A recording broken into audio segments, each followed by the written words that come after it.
from the BBC World Service in association with ABC and All India Radio. This is Stumped. Hello and welcome to Stumped, your intercontinental hit of news, features and debate from the quirky world of cricket. I'm Alison Mitchell in London, where the streets are being pounded by runners this weekend. The iconic London Marathon takes place on Sunday. I think we're more of a sprint on this show, aren't we? There's always so much to pack in. But I do want to say first up, a big welcome back to the world of one-day international cricket to the USA, because they have achieved ODI status. And they'll be getting in amongst the bigger nations before too long. They've had a turbulent time of it of late, so that was some great news to hear. Welcome back to the Staten Island Cricket Club and all those famous places that have existed historically with cricket in the United States. I'm Jim Maxwell for the ABC in Sydney. It's a state of pounding here, I have to say. Not pounding the pavement, but pounding the minds, the ears of all those who are gearing up, I suppose, if they want to be gearing up for a federal election. And that's all anyone wants to talk about. So the escape is definitely sport of some sort, in your ear, on your screen. And that's what we've been trying to do over this extended Easter Anzac Day break, which has seen, I think, a fair downturn in the workforce as people take a holiday. Well, elections are very much on the minds of all Indians as well. Huge federal election going on. I'm Charu Sharma for All India Radio. Glad to be back in Bangalore after attending a cricketing friend's daughter's wedding at a beautiful hotel in Rajasthan. Must confess, though, adrenaline is once again flowing freely in the veins of RCB fans thanks to the current change in the fortunes of the team. However, they do still remain on the brink of early elimination in this IPL. So one loss and they're gone. Yeah, Charu, I was going to say now, every week of late I seem to have, asked about RCB and their fortunes. And yeah, they now, the team who can't stop winning. Yes, one wonders why, because you can argue that there's some desperation, but, I normally argue that there should be desperation to win every time you go into the field. But yes, they've got some good wins. They're scoring lots of runs, including, of course, my good old friend ABD has been, hitting sixes at will. So yes, they're enjoying a good. Wasn't one of them. Yeah, there you go. So they've been enjoying a good spell, but really, it's too much to do to win 7 out of 7, and it's not going to happen. I say this, sadly for RCB fans. All right. Well, we've consumed our hors d'oeuvre and enjoyed. Now for the main course, the Stumped countdown to the 2019 Men's Cricket World Cup continues with number 5. Match number 5 in our top 10 is the 1983 World Cup final, when unfancied India overcame the mighty West Indies to lift the trophy for the first time. It was one of the biggest shocks in the tournament's history and is widely seen as the match that ignited India's love affair with cricket. Now, India batted first and were bowled out for just 183 on a green-tinged wicket at Lord's. What happened next is written into Indian folklore. Here's one of the heroes from that day, Roger Binny. Initially, it was very disappointing for us, to get to the final and then get out for that poor score of 180, which we thought at that time was not enough to beat West Indies. But coming into the game, we looked at the wicket. It was a wicket which was covered with grass, and a bit damp. A very live wicket, which turned out to our favour really, because we exploited it much better than what the West Indies did. Here is Madan Lal into him now. Haynes drives, Uppersley's out caught. Binny at extra cover, takes the catch, a comfortable catch. Haynes coming forward, looking for the drive, not being to the pitch of the ball, and giving a simple catch to wide cover. Richard has played quite flawlessly so far. In comes Madan Lal and Richard swings it high. It could be caught. Kapildev going back, catches it! And that is a remarkable turn of events in this match, and the Indian spectators can't control themselves for joy as they run onto the field. We all knew that Viv was such an arrogant player. He's not going to just hang around over there. He's just going to get after us. But having said that, I think the ball went to the right person, and we knew that he was going to catch it. Because Kapildev was such a brilliant fielder. He never looked like he was going to drop that catch at any point in time. That is the most important 5 or 10 seconds we had in that World Cup. 140 for 9. 44 needed to win. This is the 52nd over. In comes Amarnath again. Oh, it could be over. It's out! Oh, Lord! LBW, he pulled across the line holding, and India have caused one of the greatest upsets in the history of all sport. They have won the third Prudential World Cup, beating the hot favourites, the 4-1 on favourites, the West Indies. It was a dream come true, from playing at Lord's and then winning that World Cup. And, initially it took some time to sink in for us, that we had beaten the West Indies. I mean, it's only probably the next morning that when we woke up, we realized that we had really beaten these West Indies because they were unbeatable at that time, as a team. I mean, they were one of the... So it took a lot of time, and we were very happy that we did it for the country because we had so many supporters, who at many a time didn't really, get the best out of the teams. And what more was it for us winning the World Cup for them? For the Indian supporters. What we saw on the next 48 hours was something really, which we can't forget.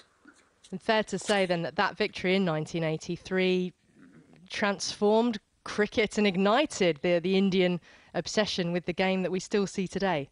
That's true, and I think that's what India needed at that point in time. Because if you see the way the game has changed now, I mean, there's so many more cricketers. It has benefited all the cricket associations, all the cricket players.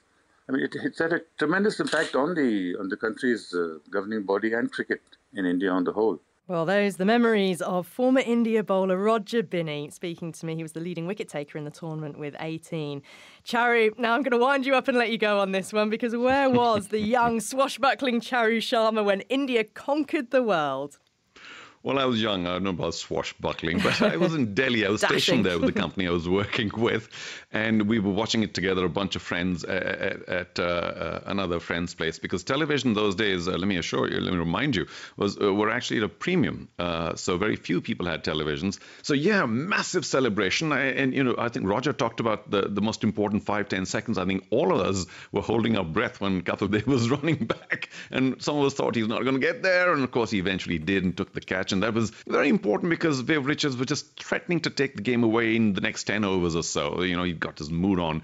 And much later, though, I remember Madan Lal telling me, his good friend too, along with Roger, saying, hey, people keep talking about Kapil Dev and the catch. What about me? I was the bowler, for heaven's sake, But yeah, wonderful memories. And just like Roger was saying, it took a day or two to sink in for even the team. It certainly took time for Indian cricket fans also to realize the magnitude of what had happened. And I think the whole thing turned around when they came back to India, and there were all those ticker tape parades and everything else where the Indian fans realized, oh my gosh, this has truly been done. Because there's something to be said for an event being won in your own country, in your backyard, and so many people get involved. But when it's happening somewhere sort of far away, across the seas, it just takes a little longer to sink in because most people haven't really got a taste and a feel at that point of time. So, but did it turn Indian cricket around completely? And I must quickly put my sort of, light-hearted protest in. I think this should be in 1 or 2 in terms of a countdown, not number 5, because it made such a big difference to a country which then went on to embrace the game like nobody ever had before. Yeah, I suppose we all had our different voting sort of mechanisms, didn't we, about what made it a great match. But certainly the consequences of that win, hugely significant. And Jim, given the driving force that India are now, both on and off the field, to what extent for you did that single match change cricket? Well, it was extraordinary. I was there covering the series for the ABC. We were down in the old commentary box and the pavilion at Lord's, and certainly remember Farooq Engineer being part of the commentary team, and there's no doubt that this is perhaps one of the crucial moments in the history of cricket. India winning this trophy by beating the West Indies in the way that they did. Okay, the West Indies probably betrayed a bit of batting arrogance in the way they went about their task, but India did well, held their nerve, held their catches, and I don't think there's been any other game in the last 50 years that has meant more to the way the whole shape of cricket has been altered. And the mood in India from there on really taking on the one-day game, embracing it like they'd never done before, and becoming pretty good at it, as we now see. So I think this was more of a booster shot in the arm for cricket than any other single event in living memory. Yeah, certainly the seismic nature of it and how it catapulted the interest and the love of the game in India in '83 is one thing. I think you could possibly point to another final at the World T20 in 2007, perhaps not of the same magnitude because, of course, the love and the craze of cricket was well set, by then. But what that did was launch India's love affair with T20 cricket, and we know how that has now changed the game commercially with the setting up a year later of the Indian Premier League. India were quite sniffy about T20 cricket up until the point when they won that inaugural World Cup in South Africa in 2007. So there's been a couple of pinpoints in history where India have won major global events, and it goes on to have an impact on a global scale. From the BBC World Service, this is Stumped on All India Radio. Next on Stumped, to a campaign to get some of the leading male and female cricketers in the world to take the field together. Have a listen to this. We're not here to win. We are here to begin. And it's true. Today, men and women don't share the field. But who knows about tomorrow? Because if the world needs to get equal, the bold need to get started. Everyone says this is a huge challenge. Of course it is. But you know what we say? Challenge accepted. Well, that is the sound of the promotional video for a marketing campaign by Indian drinks company Royal Challenge, which is planning to break new ground by staging a mixed-gender 2020 match. That's right. The leading women cricketers, Mithali Raj, Harmanpreet Kaur and Veda Krishnamurthy, are already signed up to take part, along with the India captain Virat Kohli and other leading male players from the Royal Challengers Bangalore. But is a mixed-gender match really the right way to further the women's game, or is this just a publicity stunt? Well, I've been speaking to the campaign lead, Amar Anand. The team really thought about this whole mixed-gender game as a great way of using cricket as a platform to really challenge this myth about whether women play the game at the same level versus men or not. Actually, what's very interesting is that when we proposed this idea first, both internally and with a few people who we met, we actually faced a lot of resistance on the idea, because the initial cynicism which we faced was the fact that how do you expect women to play balls which are hurled at 150 kilometers per hour or, and that actually kind of disheartened us a little bit, because we felt that there is a lot of closed mindset and actually maybe the game is a little bit poorer. But when we spoke to the women cricketers, we got a very different perspective coming from them. We spoke to Harmanpreet and Mithali, who are actually leading Indian cricketers, and they actually said that we actually practice at 150 kilometers per hour when we practice. And they're confident on the fact that there is no ground big enough where they haven't hit sixes really at full stretch boundaries. So actually the point we felt was that there is a bit of a difference between how people perceive the game and how actually women cricketers actually play the game. Can you understand people's scepticism, though, Amar, as to whether this is the best thing for the women's game? There will be enough number of people out there who will say actually that their game is poorer, but they seem to have a lot of confidence in the fact that they can perform at a competitive level in this kind of a mixed gender format. Maybe they will perform well, maybe they might not perform well, but I'm sure that we will get a lot of encouragement from consumers and people who love the sport that this is the right thing to try. I think the fact is that some of these people are so talented, but when they play, they actually face empty grounds and not enough support. And therefore there is that inside feeling in them to actually show to the world that they have the right talent and the world should notice that. Well, that was Amar Anand, Executive Vice President of Diageo India, which owns the Royal Challenge sports drink brand.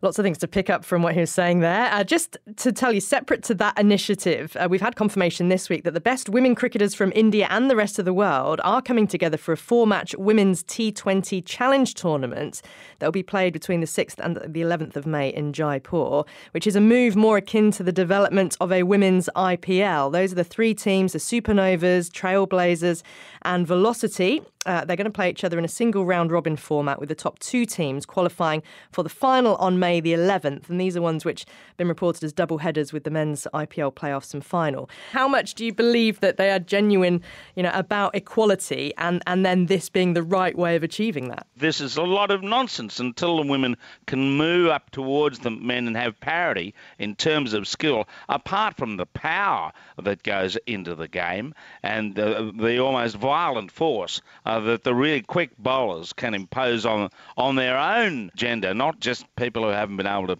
bat against that kind of quick bowling. I think there are a lot of negative issues about it, but I will say it's worth having a go as long as they play it fair dinkum. If they don't, it'll be put in the exhibition bin. Well, exactly. And they're trying to bill it as, it will be a genuine match. And you do have to put the relative skill set and ability of men's cricket and women's cricket in the context of the 2 games, don't you? And the fact that men's cricket has the history of professionalism, full-time training, it's in a very different state to the evolutionary phase that the women's game is still in. It would be interesting to have this conversation in another 50, 80, 100 years' time to then, see where women's athleticism has got to in that stage. But we won't be having that conversation, that's for sure. I can understand why you feel this way, because you made an important point about, the skill gap that we talk about. Is it just because of biological differences? Whatever the reason is, and of course biological difference is a big reason, whatever the difference is, there is a big gap. And I don't think it should be publicized so visibly in a match such as this one, because like I said, it has the potential to then set back women's cricket with a lot of male fans, particularly, perhaps even female fans of the game, saying it shouldn't really be happening at all. So it has actually the potential of turning people away from liking women's cricket independently. Well, we really want to know what you think. Have your say about it on Twitter, because it's a pretty emotive topic as well, as you can hear from the passion by which we're talking about it. At BBCWS Sport, use the hashtag BBC Stumped so that we can find your comments in there. We would love to know what you think. Well, that's all we've got time for on this week's Stumped on All India Radio. Thanks to Jim Maxwell and Charu Sharma, and to you for listening. Join us again next time. Bye-bye. Stumped is a BBC sport production for the BBC World Service in association with the Australian Broadcasting Corporation and All India Radio.